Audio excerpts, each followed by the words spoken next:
recetada para quienes le apuestan al olvido. Presentamos La Terca Memoria. Recordar para no olvidar y para no volver a regarla.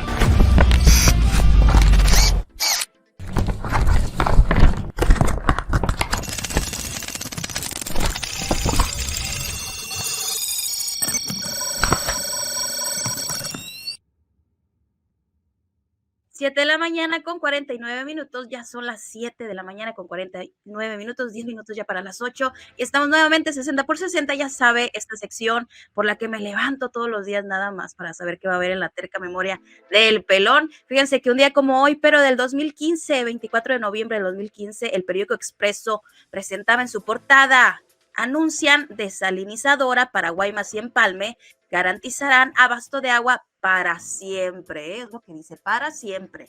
Construirán una planta modular y acueducto de 11 kilómetros, será escalable para abasto futuro a otros municipios.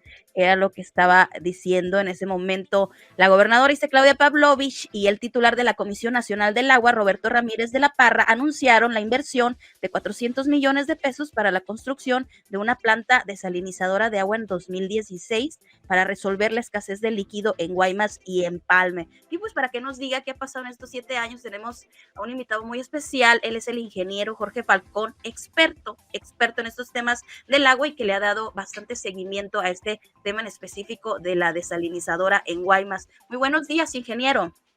Buenos días a ti y a tu auditorio. Ingeniero, buenos días, te saluda Jorge Morales.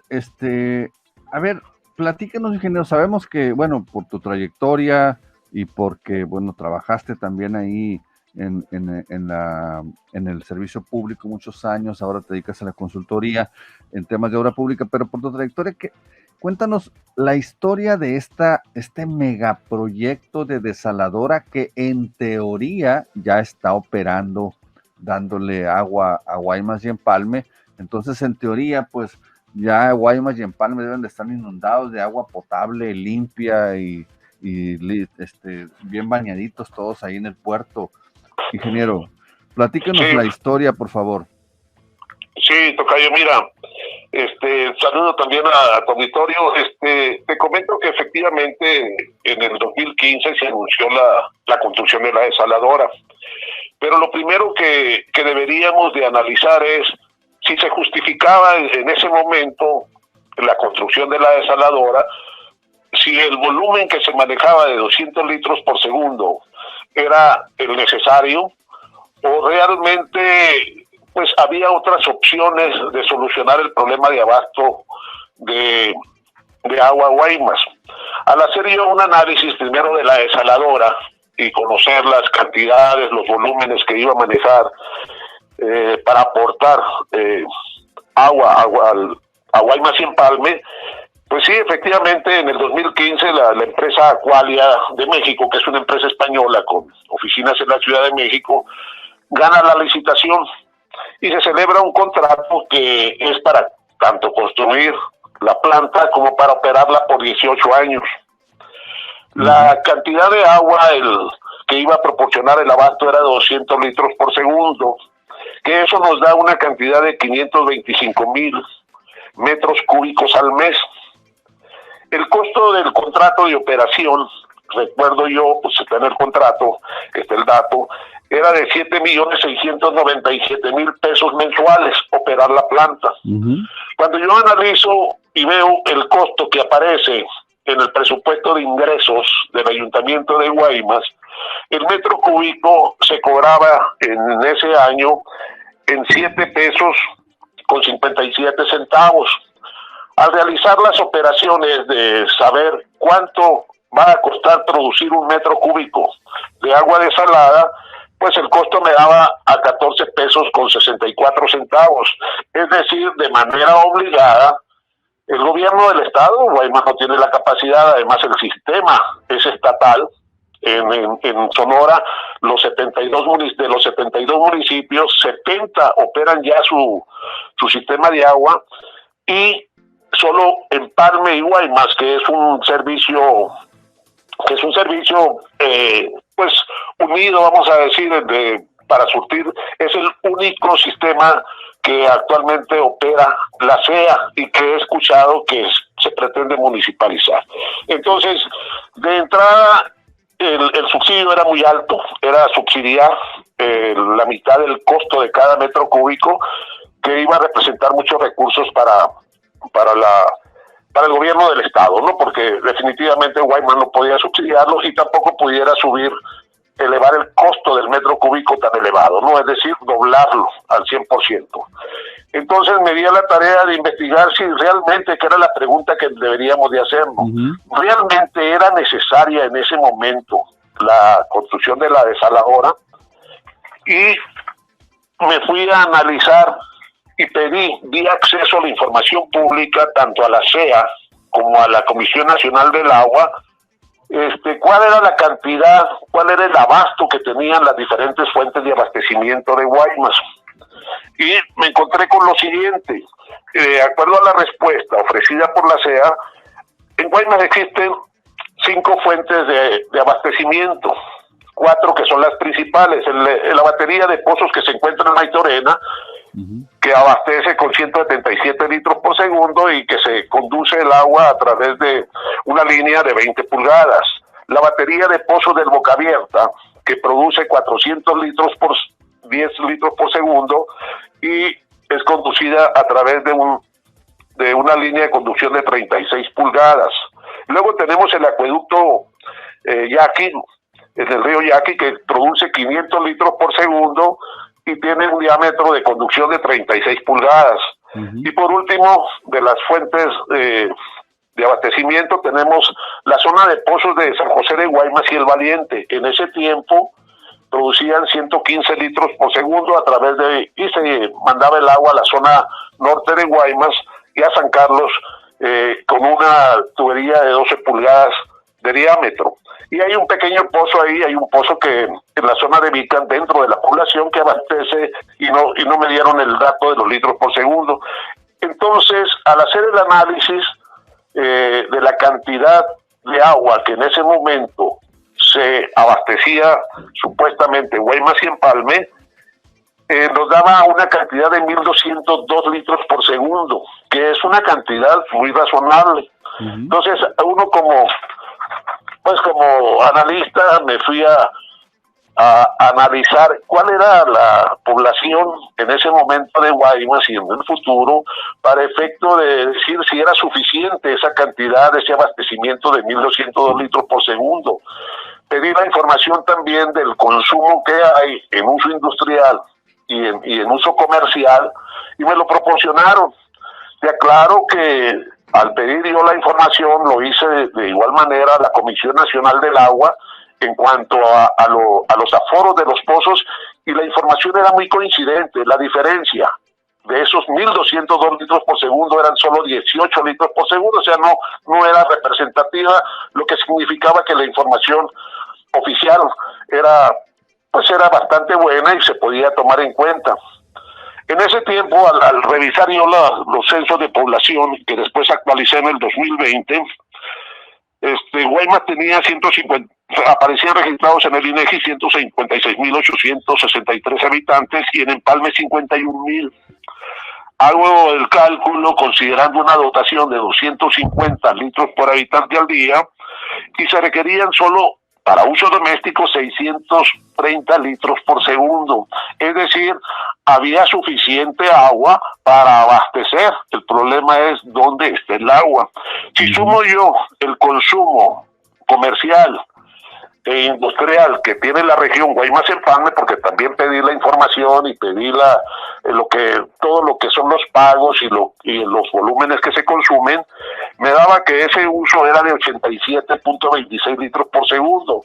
Es decir, a Guaymas en ese momento no le debería faltar y deberían de tener agua las 24 horas del día, puesto que se abastecían para uso doméstico, los pozos abastecían 1.200 y solo se ocupaban 717 litros por segundo. Entonces, hay una pregunta que surge. Primero, no hacía falta en ese momento construir la desaladora. Correcto. Segundo, habría que investigar hacia dónde se está yendo ese volumen tan grande de agua que no llega a las redes de distribución de Guaymas, Empalme y en ese momento en San Carlos. Lo Así que de la única sencillo, conclusión ingeniero. que podemos Realmente- decir es que hay huachicoleo de agua. Realmente, ingeniero, ese es el punto. Y aquí yo le voy a contestar desde mi punto de vista la primera parte de su pregunta. No era necesaria esa desaladora, esos millones y millones, cientos de millones de pesos que se invirtieron solo para cumplir con el discurso que les habían prometido a los agricultores de Cajeme de que esa desaladora eventualmente se iba a conectar hasta Hermosillo con un acueducto, lo cual es absurdo técnica y financieramente. Y lo segundo, efectivamente, lo que usted dice, pues ya se resolvió el problema del abasto de agua en Guaymas, Empalme, San Carlos. Claro que no, claro que no.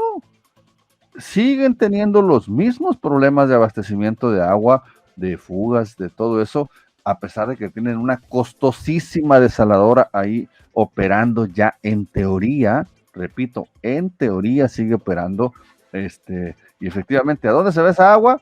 Pues quién sabe, ingeniero.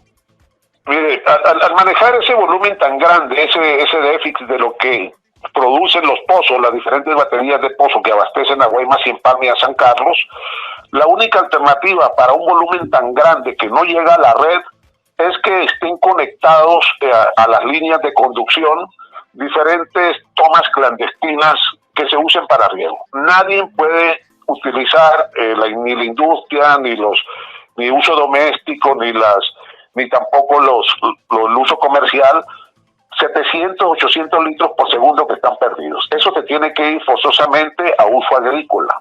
Yo recuerdo que en el caso de San José de Guaymas, que se abastece de los pozos del Valiente, que recientemente adquirió la SEA un pozo para abastecer a San Carlos y se hizo una línea de conducción, existen algunas y se ha demostrado que existen algunas tomas clandestinas que van y surten de agua las diferentes huertas que hay ahí. Pues lo mismo debe estar ocurriendo en la línea de conducción del acueducto Yaqui-Guaymas, de los pozos de Maitorena, etcétera, que de ahí se está tomando agua, se está huachicoleando agua para uso de riego agrícola.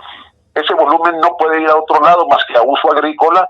Se puede demostrar, se puede detectar, desde luego, pues habría que darle seguimiento a todas las líneas de conducción y destapar y ver las diferentes conexiones que debe haber. No puede existir una fuga, o no se puede considerar como fugas de agua esa cantidad, porque toda fuga de agua pues genera con el tiempo un socavón. Todas las fugas salen a la superficie, pero un volumen tan grande de agua, que yo, para que te des una idea más o menos de la cantidad de agua que no llega a la red de distribución y tengas una idea, es como si la cancha del Estadio Azteca la llenaras de agua con 7 metros de altura, y esa es la cantidad de agua que diariamente no llega a la red de distribución. Debe haber pues algunos intereses. En esto quiero decir que la solución a la problemática de Guaymas es un asunto de poner orden. Lo que se necesita es poner orden. Y con respecto a la intención del ayuntamiento de hacerse del sistema, yo considero que es correcta, siempre y cuando se cuente con el apoyo. Se tienen 2 sindicatos muy fuertes dentro de la SEA de Guaymas, que habría que hacer una negociación, que el gobierno del estado resuelva esa problemática, pero todos los sistemas, los 70 sistemas que existen, que están municipalizados, todos trabajan con números negros, también lo investigué, en sus cuentas públicas, ¿no? Entonces yo siento que si la alcaldesa toma esa decisión, pues también debe de tomar la decisión de poner a la cabeza en ese organismo y hacer una buena negociación con el gobierno del estado, sobre todo los adeudos que existen, porque a la gente vale agua las 24 horas y la gente va a responder con los pagos. Hay un rezago enorme, solo el 35-40% está al corriente en el pago de agua en Guaymas, y eso no la hace operativa en este momento, pero no hay sistema en el estado que no sea que trabaje con números negros, que tenga hostilidad y que aporte al ayuntamiento. Debe de ser el caso de Guaymas si las cosas se hacen bien y se cuenta con el apoyo del gobierno del estado. Ingeniero Jorge Falcón, muchas gracias por esta orientación. Definitivamente por eso hacemos este ejercicio diariamente que le llamamos la terca memoria, para que vea que esos anuncios espectaculares que a veces los políticos hacen no son más que discursos o, como en este caso, lamentablemente, dinero de nuestros impuestos, pues tirado a la basura, por no decirlo, exagerando un poquito, tirado a la basura. Una desaladora que no era necesaria para un servicio a la comunidad que no se cumple. Ingeniero Jorge Falcón, muchas gracias de nuevo por orientarnos en esta colaboración y pues contundente tu argumento, ingeniero. Gracias, Jorge, y estamos a la orden. En cualquier tema, ya sabes que ahí estamos colaborando con tu programa. Muchas gracias. Pues, a ver, otra vez, ¿por qué la terca memoria es tan importante? Voltear al pasado para no repetir los mismos errores. ¿Por qué es importante la historia? Pues aquí está.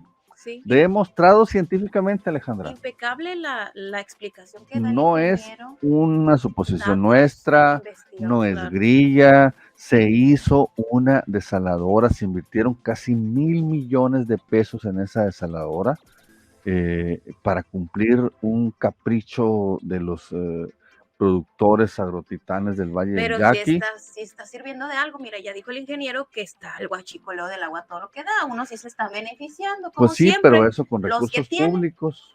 Los que tienen, Sí, se imagínate están que te pongan una desaladora para que riegues tus chulado. Oye, el tierras, dato de ¿no? que la cancha del Estadio Azteca a 7 metros, ¿Qué es hacen lo que con esa agua? diariamente no llega ¿Qué el hacen guay, con esa agua? y gratis. Qué maravilla, qué Suave maravilla, de qué maravilla. veras. Bueno,